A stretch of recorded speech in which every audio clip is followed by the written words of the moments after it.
Don't say nothing at all.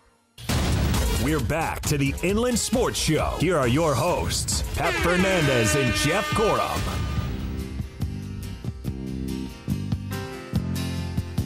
Oh, man, the good old boys. Hey, Jeff, it's official breaking news as we wrap this up. Official statement from UC Riverside. David Patrick is the new head basketball coach at UC Riverside. The official word just coming down.